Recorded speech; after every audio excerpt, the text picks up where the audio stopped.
Let's do this shit. Man, let's spread the word because, I want to see another full season. Or either that I'm going to get on a plane and go over there. That's going to be crazy. But May 20th, we're playing the Roxy, and that shit is off the hook. We bring the full-on, and we kick ass at the Roxy, and everybody loves it. So. Oh, man, I wish I could be there, eh? Oh, that'd be amazing. Well, you got to. That's the friends and family night. That's the friends and family night because it's like a small, 800-seater, and we just pack them in, and we have a nice, close, intimate concert. It's awesome. Oh, man, I wish. But, yeah, we could do that all over Europe, baby. I mean, all over Australia. Yeah. Yeah. All over us. Yeah, do it. Hey guys, just want to take a minute to give a shout out to our podcast supporters, RW Promotion, who are the best in the business when it comes to printing posters, flyers, banners, badges, business cards, you name it. They've got what it takes to help you get everything you need to help spread the word about your band or business. And with a blistering turnaround, they'll make sure you get your product ASAP. So get in touch with Richard and the team at www.rwpromotion.com.au or shoot them an email at info@rwpromotion.com.au.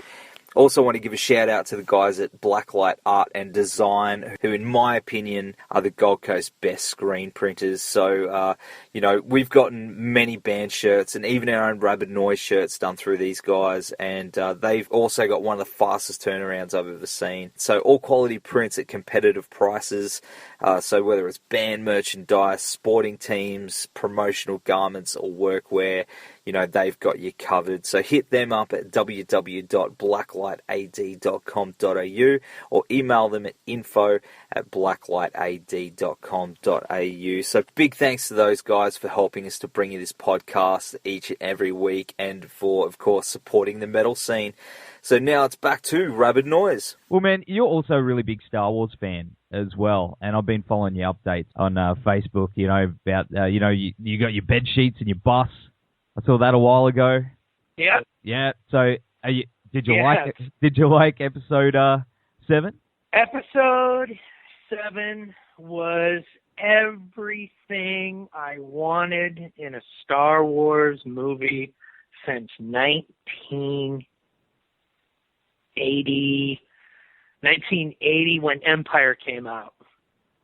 It was amazing. Return of the Jedi sucked. The Ewoks ruined everything, and that's why Harrison Ford had it written into his contract that if he were going to return and do episode 7, that there would be no goofy aliens like the Ewoks, all right?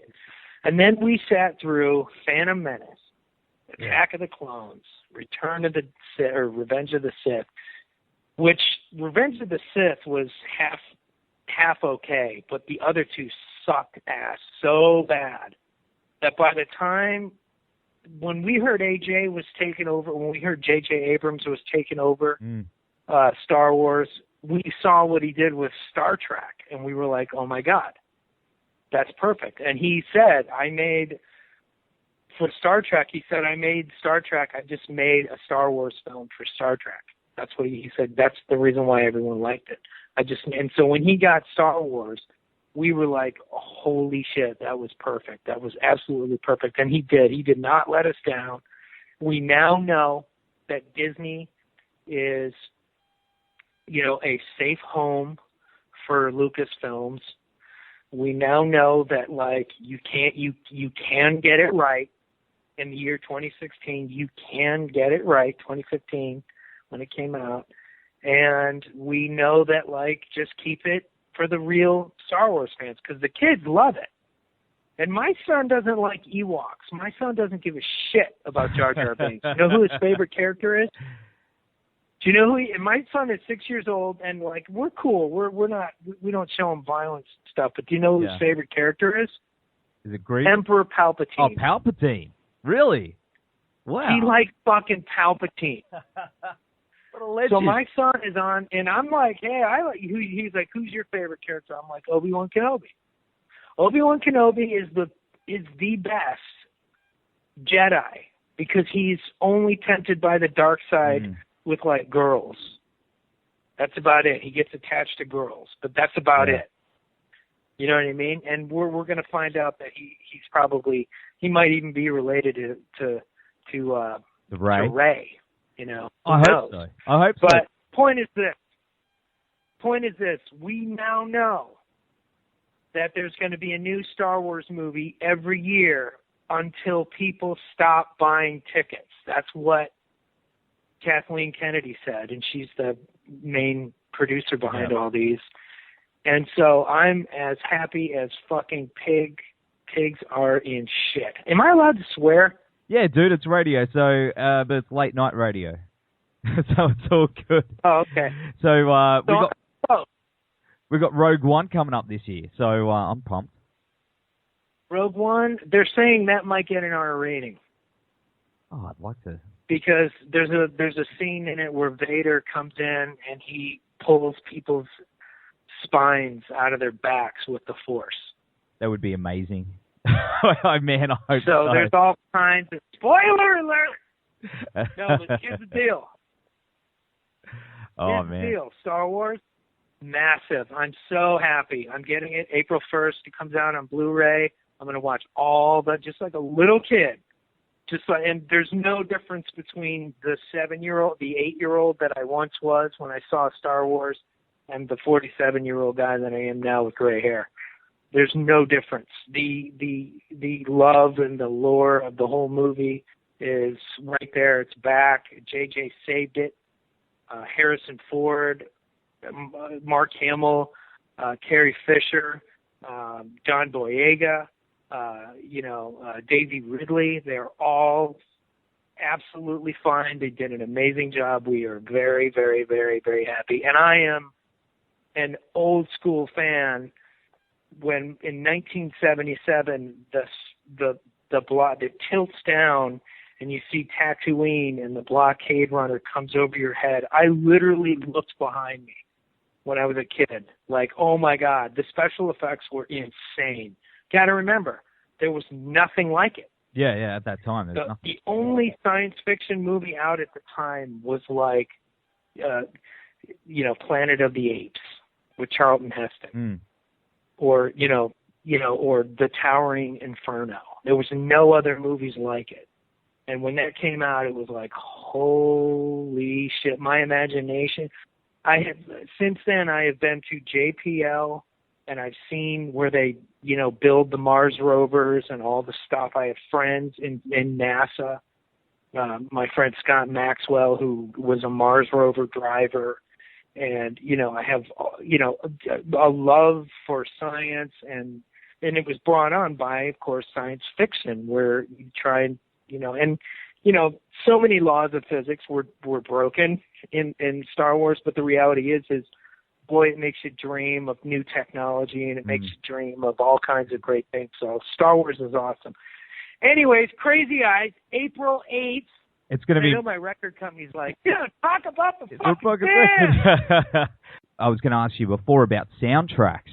There was a time where, Filter would be on almost every single soundtrack, and it used to tide us fans over between albums, of course. You know what I mean? It was like releasing a new single. You did Sun and Jurassic. Now the thing is I try and make records as quickly as possible. Soundtracks aren't big anymore. Let's face it, anything isn't big anymore. Here's the deal. Real quickly, if you want the Filter experience and you want to get access to new music, and I don't mean to plug this website, but pledgemusic.com. Pledgemusic.com is a worldwide thing. And you log on and you just say, "Hey guys, I'm pre-ordering the record because I want to get updates." And we make these updates for the fans. And you pre-order the record, like you can pre-order the CD, like a signed CD. You can get like a T-shirt, but like basically you're saying like, I'm going to put my money where my mouth is, and I'm going to pre-order the record, and I'm going to be available. You're going to get all these updates and all this stuff. Like, people can come and see us rehearse if they're in Southern California. Anybody who's hooked up to Pledge can just come to California and watch us rehearse. which is funny because we suck at rehearsals. So you're going to see us like, I think I forgot. You're going to see us suck, but that's fun. That's part of it, And then, the reality is we sit there with our video cameras. Everyone's got a video camera hooked up to their phone. So we just do updates constantly. And you see us like goofing off, or you'll see us like, here, like we played a little bit of Mother E, and the reaction was intense. Like, Mother E was like the last song we wrote, and like it got tons of reaction. I was like thinking to myself, wow, we got to continue making crazy music because that's what the fans want. So it's really like you hear that word interactive, but I mean, it's literally like the audience is chiming in, and then they buy stuff. So you're like, holy cow, there's a financial, it lets you know that you're on the right track.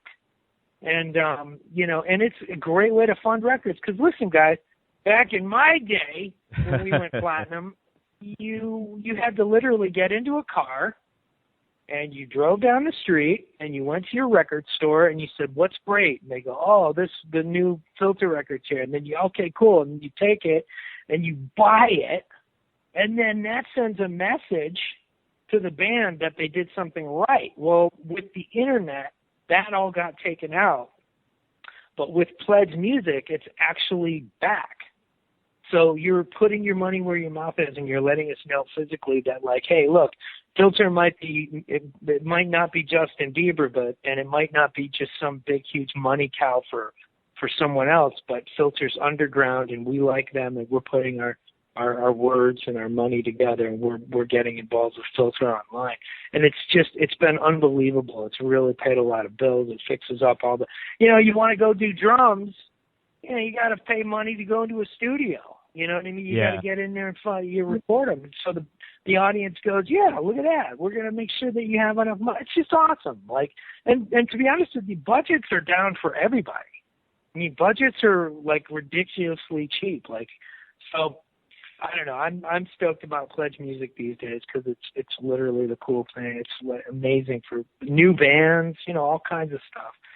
But this record, I'm very, very excited about it, and I really, really want to come down to Australia and play it. So, oh man, I get that vibe off that album. It's so.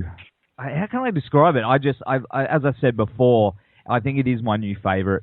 I mean, I've been a fan since, as I said, Short Bus, and I like every album in its own different way. But this album is it's doing something musically that I haven't heard in a long time. Not just from you, but in general, it's a little bit scary in a way because of how, as I said, how aggressive it is and the undertones of it. You said it's... Yeah, well, we're not here to fuck spiders, mate. That's one of ours. You know what I'm saying? Yeah. We're here to get shit done and be truthful and artistic, and all of my old idols did it, and they said something to, like, Joe Strummer from The Clash. Yeah. He said it. He was upset about riots in London. They said it. He was upset about the way people were, being treated in Vietnam. He said it, and that's the way we are. We're not afraid of what people think of us politically. We say what we have to say. I fucking hate Donald Trump. Donald Trump cannot be president of the United States. He cannot be president, and I'm telling people that, and I lose fans, dude. But the reality is you don't want play it safe, artists, with me. You want real fucking in your face. Like, I'm not Ted Nugent, you know what I mean? I'm not being like that. I'm just saying, like, I believe that, a man once said that love is stronger than fear, and I agree with him, and his name is Bono. And I don't care what anybody says about that guy. If you're into heavy metal, usually you hate U2 and stuff like that, but let me tell you something. Love is stronger than fear, and, look at Belgium. They just got hit again. So we just got to team together and be nice to each other and figure out a way to make this world work, because we're all global citizens. It's just like Stephen Hawking said, we're all global citizens. And by having music that's reflective of society, I think you're going to get